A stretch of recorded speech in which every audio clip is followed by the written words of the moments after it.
Ja, hallo liebe Filmfreunde, willkommen zum neuen Video. Ich habe mir gedacht, ich habe ja eine neue Soundbar und habe ich mir gedacht, mache ich mal einen Test, also wie der Sound ist. Ich habe eine neue Soundbar von Sharp, habe ich mir mal gekauft. Ich habe ja jahrelang über den Fernsehsound gehört und ist echt schon viel besser. Klar, wenn du jetzt Dolby Atmos Anlage und alles hättest, wäre es besser. Ich habe jetzt eine Soundbar von Sharp, die hat DTS HD 5.1, kann die nur, hat aber schon USB 2.0 und alles drum und dran. Und ja, die will ich euch heute einfach mal zeigen, wie sie abgeht.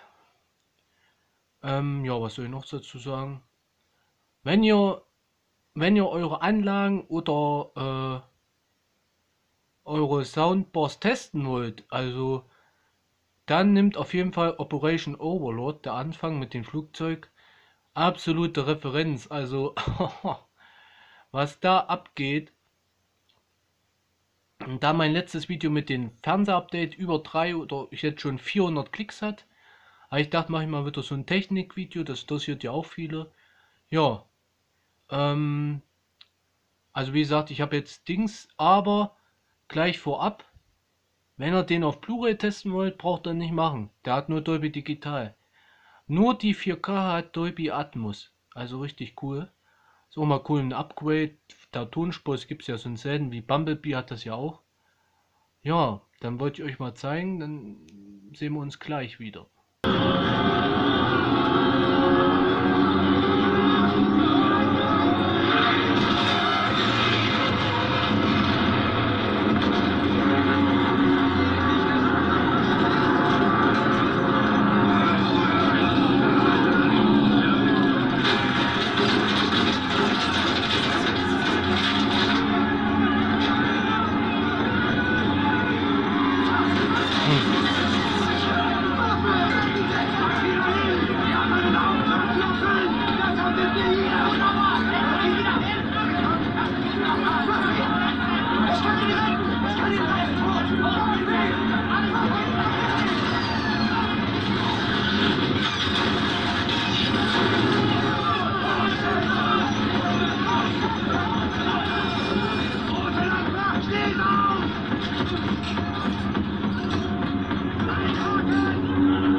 Ja, das war das kleine Testvideo von Operation Overlord, die 4K mit Dolby Atmos.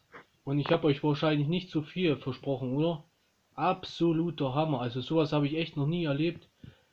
bei den ganzen Filmen, die ich jetzt geguckt habe, war bis jetzt sowas noch nie. Also Wahnsinn, was das für ein geiler Sound ist, auch das Bild. Wie gesagt, vom Fernseher bin ich echt zufrieden. Ja, das mal dazu. Nochmal vorab, wer jetzt bis jetzt hier gekommen ist. Nächste Woche gibt es wieder ein Update-Video von mir. Diesmal, wie ich das letzte Video schon gesagt habe, aber wer das nicht geguckt hat, ein anständiger Quali. Das letzte XXR-Update war ja leider ein schlechter. Da hat irgendwas, die Kamera hat irgendwie, keine Ahnung, unscharf, habe ich dann erst später bemerkt. Es war so unscharf, ich weiß auch nicht warum. Ja, das mal dazu. Wollte ich euch nur mal zeigen, aber richtig geil, oder? Naja, dann bedanke ich mich erstmal fürs Zusehen. Und alle neuen Zuschauer, lasst gerne mal ein Abo da, wenn euch sowas auch mal gefällt. Schreibt mal in die Kommentare irgendwas. Ob ihr was über was ihr hört, Fernsehton, Soundbar, Anlage. Ja, und dann sehen wir uns im nächsten Video. Bis dann, ciao.